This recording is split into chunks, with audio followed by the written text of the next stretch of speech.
Hey,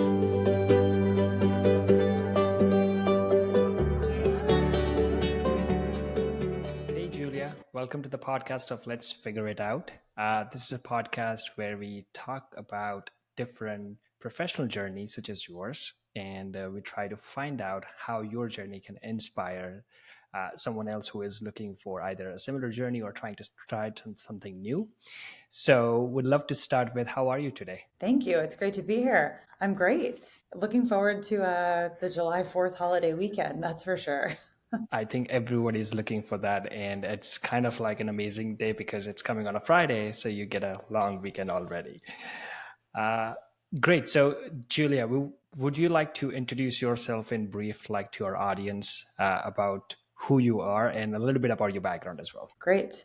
Hello, everyone. Thanks for tuning in. My name is Julia Cancro. I'm a New Yorker. I'm an author. I'm a Salesforce account executive in software sales. I'm a former retailer. I was joking with Jeet before this that it's sort of hard to introduce yourself in like a general context of like, who am I? What do I do? Um, but yeah, that's a pretty good summary. I've been at Salesforce for a little over 6 years. I published a book 2 years ago, and I've been in New York for the last 13 years. That's an amazing intro overall, I guess, because you started with a New Yorker, and a lot of our audience will be kind of like very interesting to know more about New York as well as your journeys. Can we go a little bit back in terms of like after you finished your college and your graduation? How did you started working? Where did you started working as your first official job, and how did you land up at Salesforce from there? Yeah, that's a bit of a journey. So buckle up. I probably should have mentioned in my intro too. I'm a Notre Dame alum, so proud Fighting Irish. After I got when I was in school, I thought I might go into finance. I did some 2 internships in finance, and after my second summer interning in finance, I was like, okay, that's definitely not for me. For a variety of reasons, I didn't feel like I had the passion to reach my potential in that field. I thought the hours would kill me. I didn't know that the work culture was for me. And that was kind of like a difficult thing to accept as a high school or college senior, that this path that I thought I would be on was just not jiving with me. And so after my internship, I went to the Career Center my senior year of college, and I said, I think I need to assess some other career paths. And as many college career centers do, they say, okay, great, not finance, consulting. And so I did some interviews at some of the major consulting firms, the case interviews, and they're very rigorous. And throughout the course of that interview process, I was meeting with a Notre Dame alumni who was very generously offering his time to help students prepare for the case interviews. And he told me a little bit about his career path. One of his past experiences was being a buyer for Apple. And I didn't know what being a buyer was. And he explained it's like running a business within a business. And he went through all the details of it. I won't bore you guys with, well, maybe for some of the audience, it's not boring. It wasn't boring to me at the time, of managing your own assortment and pricing architecture and the products that you ultimately sell to the end consumer. And I thought that sounded pretty interesting. And I just like mentally filed that away and continued down my case interview path. And I made it to the final round with McKinsey. I thought I crushed it. I was like, great, I'm going to go to New York City and have a big job in consulting. And I didn't get the offer, and I was crushed and also frantic because it's your senior year of college and everyone's getting jobs. And so I went to a career fair on campus, and there were a variety of major retail companies there recruiting for buying and merchandising roles. And I was like, that's what this guy was talking about. It sounded interesting. So I ended up interviewing with some of the major retailers like Target, Abercrombie, L Brands, which is the parent company of Victoria's Secret, Bath and Body Works. And I ended up getting a job with L Brands. And so I became a merchant for Victoria's Secret Direct in New York City. So I got my New York City dream, doing something that I never really had my sights set on throughout college. And you're probably wondering, like, when is this going to wrap around to tech sales and what I do today? It was a great experience. I loved my job after 4 years. I did what every 26-year-old in 2016 was doing, which was go to a startup. And I went to a startup, and we were launching clothing lines for celebrities. That was the company. And it was truly the worst year of my life. It was a miserable role. We were from concept to customer. Initiating the idea for the product, designing it, putting it into production, working with factories, shipping it to the States, warehousing it here, shipping it to the end customer, running the website, running customer service, running marketing, running social media. We had 4 full-time employees. It was a lot. Wow. Working with celebrities is a whole nother animal. And while I was at that company, I was the user of a retail analytics software called Edited. Another one of the people that worked at the startup had heard of them. We did an evaluation. We ended up buying some licenses for the solution, and I was the main user. And about a year into my time at this startup, our founder came to me and said, well, we ran out of money, so we can't pay you anymore. And I was like, okay, well, this is where this journey ends for us. And so we parted ways. That startup shut down shortly thereafter. And as I was looking for a new job, during the course of that year, I had been sending out applications to other merchandising jobs. And I would read the description. I was like, this sounds like the same stuff I'm doing now. I just wasn't excited about it. And then when I was really in need of a new job, I started to open my mind to other possibilities. And I thought, well, this company Edited, I really like the people that I'm working with, and they're smart. The product is interesting and innovative. I wonder if they're hiring. And they were hiring for sales and customer success. And I read a little bit about the descriptions, and somehow in that process of trying to figure out which job to apply for, I convinced myself that sales was a skill that I should acquire. It wasn't something that I knew how to do or was good at, but it seemed like something that would serve me well in the long run of my career, whatever I wanted to do next. And I thought, this is a good stopgap. I'll acquire this skill and I'll figure out something else. And so I took this sales role at Edited, and it was a very natural transition to sales because I knew the product. I had been a user of it. So I knew the product in and out. I could demo it, no problem. I knew the persona that I was selling into because that had been me a week prior.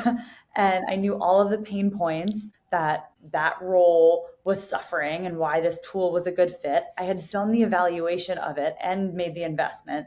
So I'd been on the other end of the sales cycle. And so then I had to learn how to sell, and I could really focus my time on learning like the framework of selling and how to do good discovery.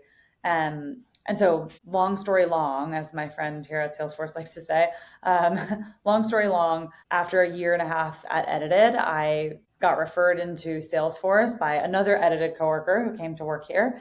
And then I've been here for almost 6.5 years. Wonderful. And after that, I can also speak for you that you're doing wonders at Salesforce in the retail sector, and it's an amazing way to do such things in a way that like how your journey started from a retail experience, from a Victoria's Secret kind of a brand, and from there into a startup. So one question I have for you is, even though you mentioned like the startup was your horrible mistake, kind of like you didn't like it, but I'm pretty sure the way you explained it, 4 people wearing multiple hats, doing a lot of work, what's the one learning which stays with you? Like, or probably you wouldn't know that, oh, I can do this, but now you feel like, oh, yeah, I can do that because I learned from that mistake or from that experience. Yeah, I mean, that year that I like suffered through was probably the most important transition in my career. Because if I never went there, I never would have, or it's less likely that I would have ended up in the tech space. So it's a good lesson in hindsight that sometimes you suffer through these, what are maybe you in the moment perceive as career mistakes, or maybe your family perceives them as a career mistake. That, my parents were definitely like, wow, you left this great company with stability and brand name recognition and a 401k, a Victoria's Secret, and you left that and you went to this startup that you're not happy at and doesn't seem to be going anywhere. And so in the moment, it felt like it was a big mistake and I was sort of panicking.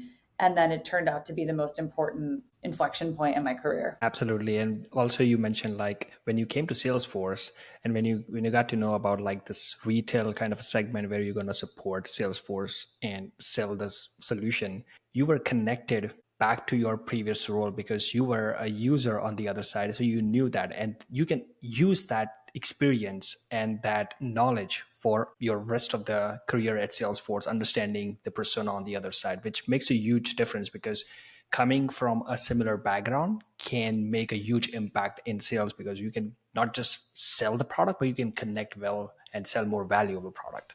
Yeah, So, exactly. I've had a lot of conversations with people in other industries who want to make the leap to a tech company like Salesforce. Whether it's, I have one good friend who was a teacher and now she works in cybersecurity sales. But the way she made that transition was going to a tech company that was technology for teachers. So, wow. maybe those companies, smaller companies, maybe it's not even tech that you're necessarily super interested in, but it is a really important stepping stone. If you want to go from industry to Google, you need a stepping stone in between. And oftentimes that stepping stone can be tech meant for the industry that you currently work in. Absolutely. You need that connection, which makes more sense in terms of like, because no one can jump from one industry to other. You need some kind of a stepping stone on that part. Great. So, amazing journey overall, I can say. This is a great story that you started from like very bottom of the retail and now you are working with the giant retail giants through along with Salesforce and selling the solutions. Now let's pivot to the second part of what Julia does is writing the book. So can you tell us more about how, first of all, how does this idea came along? Because as far as right now, you just told the story of like, it's all I can hear is retail and sales and all kind of things. But how does this idea came along and why in finance? Mm-hmm. Yeah, very fair question. And your comment about like the career journey, starting in retail, now working with retailers, it's a nice story now in hindsight, but as I was living it, it wasn't necessarily making sense. So, for people who are in their career, like in the middle of the path right now, you may feel like a little directionless or that the journey just isn't stitching together full circle the way maybe mine now has. Mine will continue, my journey will continue to evolve, but it wasn't always a nice story. In one point of the story, it was I left a big company and I went to a startup and now I'm unemployed. So the, there's a, it matters that now we have the full arc to tell the story. But yeah, to answer your question about the book I wrote is called More Than Cash: What to Do with Your Money Now That You're Finally Making Some. And it started as a Google Doc that I wrote for a friend. That was the result of a conversation we had over dinner one night in 2021, late 2021. So this was, slowly coming out of the pandemic, still like peak pandemic, but not, what it was in October of 2020. And we were both selling into retail companies. And at that time of the pandemic, a lot of retailers were digitizing. So, in some ways, it was a good time to be in tech sales selling to retailers because they had to look at technology to digitize. And my friend, who's a few years younger than me, said, I have a question for you, kind of personal. Do you invest your money? Because this is the first time in my life that I'm starting to accumulate some savings and I don't really know what to do with it. And in that moment, I reflected and appreciated that I grew up with a parent in financial services. My dad worked in finance then, and that had cultivated an interest in me from a young age. That then I interned in finance. I ended up staying friends with a lot of people who were in the industry. So I had this, like financial acumen that was surrounding me early on, my dad, and then some of my friends, and the things that I had acquired myself over the years. And I said to my friend Lane, like, I do. And what questions do you have? We had a whole conversation about it. And I said, why don't I send you some resources that are available online? I'll just find a couple and send them to you. And she said, great. And so when I went home to start pulling some resources, I realized that at that time, the resources that were available to someone who was at her stage in her financial journey were not what I wanted to give her. It was either a blog post that she would need to know what to Google to find. And that didn't help her think about it in conjunction with another, financial tool that I wanted her to know about. There were separate blog posts, or there were books if you want help budgeting, or there are books if you want to do really complex investments and just are really passionate about the industry. But at the time, there wasn't like a really good consolidated but brief resource that said, here are some options that are available to you at this stage in your journey. Here's how to think about them in conjunction with one another. Here are the questions you need to ask yourself. And then here are the steps that you can take to go get up and running. And so I said, you know what? Forget this journey of trying to find the right resources. I'm just going to jot some of it down into Google Doc. And I did, and I shared it with her. And she asked questions, and I added to it. And she was like, this is so useful. I keep referring back to it. Can I share it with my friend Katie? Can I share it with my friend Sasha? Can you come to my apartment and talk to us about this? And then I circulated it to a few other friends, and people said, you should get this published. This is valuable. And I kind of scoffed and was like, you guys are just blowing smoke and being good friends. Um, and, but then I thought maybe it is worth having a few conversations. And so I started down the journey of getting it published. And here we are, a couple of years later with a published book. Well, what a great story. So you started helping a friend out, and the friend started reaching out to other friends, and with the mouth marketing, your actual draft got famous, and then you published that book. So, question: how did you come up with this name? Like, this is very catchy name, honestly, because anyone sees this on a cover more than cash, they're curious to know more about what is happening there. So, how did you come up with this name? Naming it was one of the hardest parts. My working name was Figure Out Your Money, I think, and Okay. then What to Do with Your Money.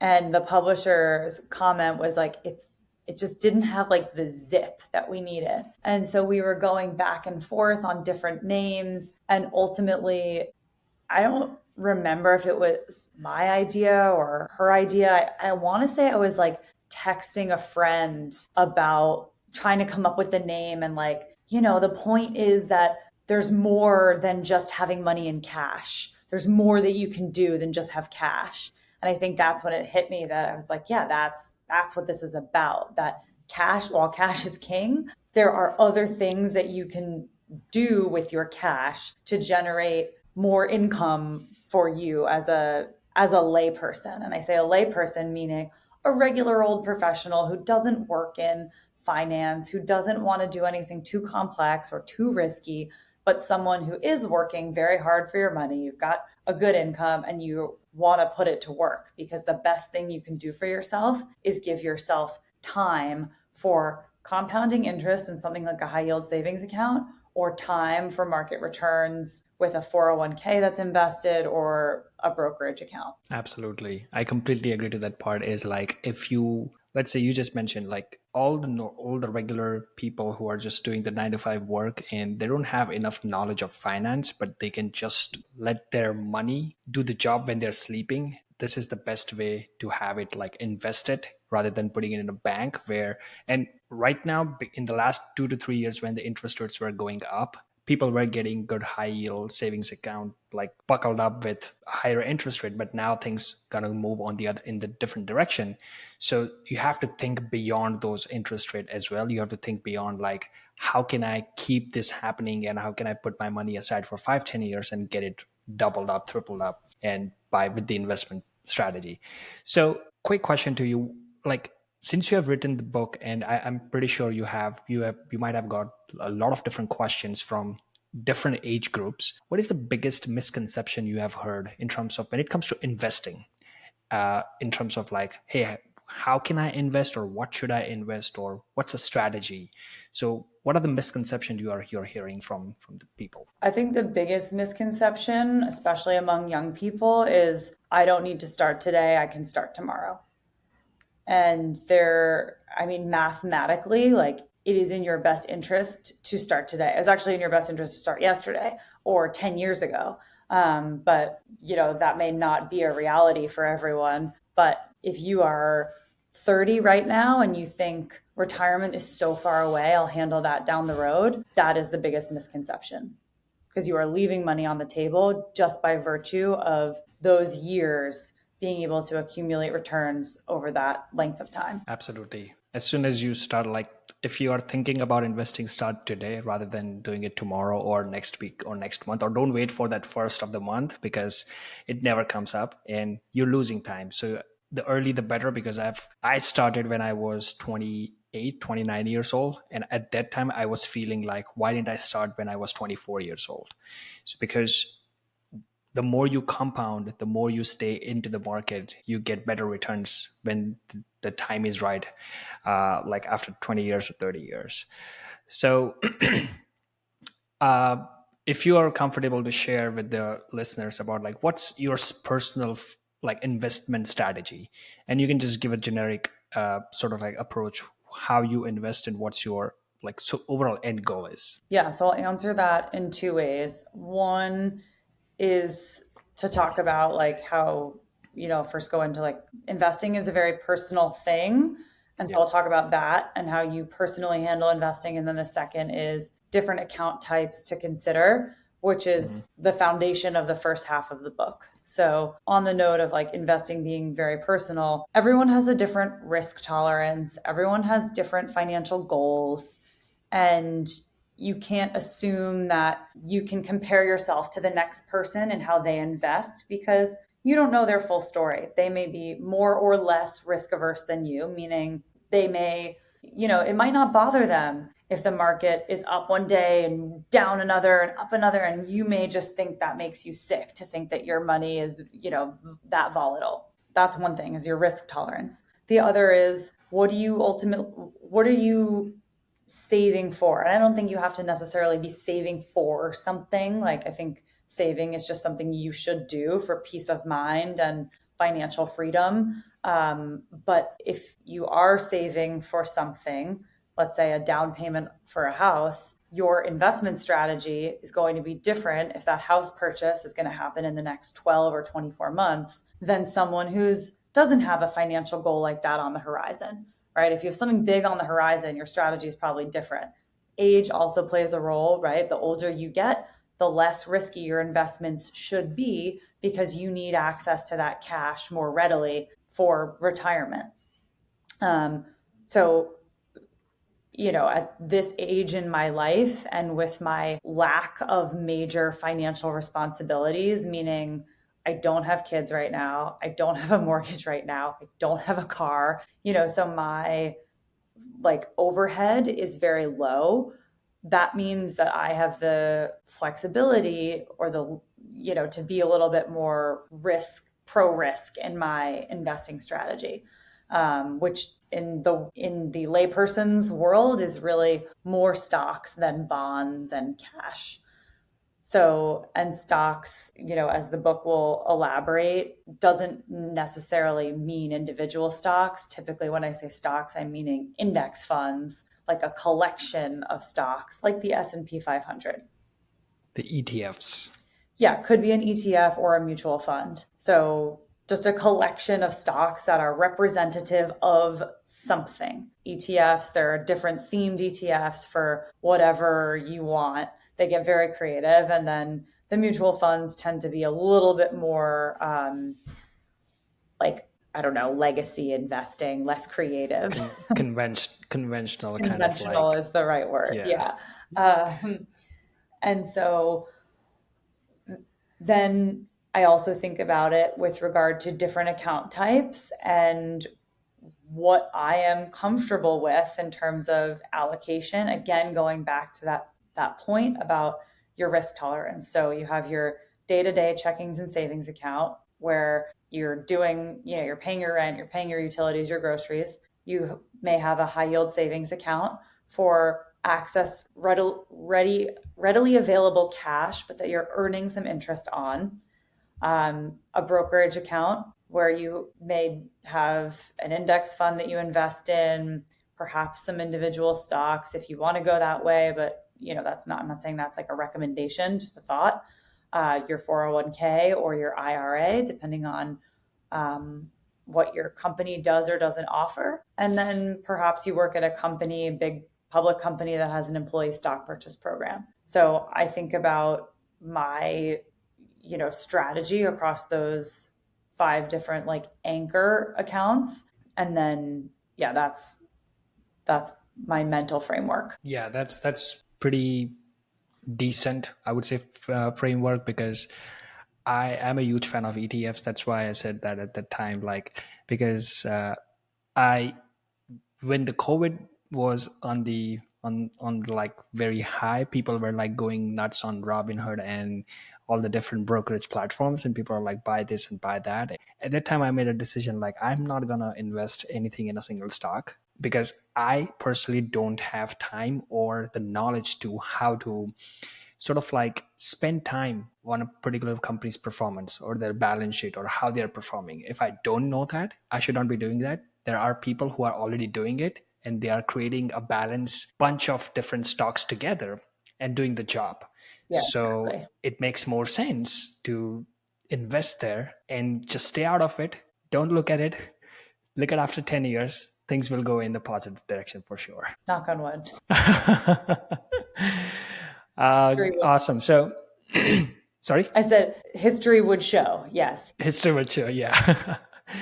uh, awesome. So we're almost at our closing point here, but we would we want to let our audience know where to find your book. So if you can let us know that where can someone can find your book, if it's a physical copy or an ebook. Yes. So it's an ebook. You can buy it wherever you buy ebooks. It could be the iBooks app on your phone, could be on Kindle, Nook, Kobo. If you can't find it there, you can go to my website, juliacancro.com, and I link out all the different places to buy it. Perfect. I'm going to put that in the description when we release this video. So look out for that website, and definitely recommended this book for anyone who does not have a lot of time, because it's a small book. So you'll get a good cheat sheet for yourself when Yes, it comes to it's investing. such a small book. It's 50 pages and it should take less than 90 minutes to read. Each chapter has Perfect. homework to make it very actionable, and you can break it up over a series of days or just sit down and do it all in one stretch. But the fact that it's an ebook, I've heard, makes it easy to reference back to on your phone wherever you are, which seems to be an unexpected benefit of an ebook.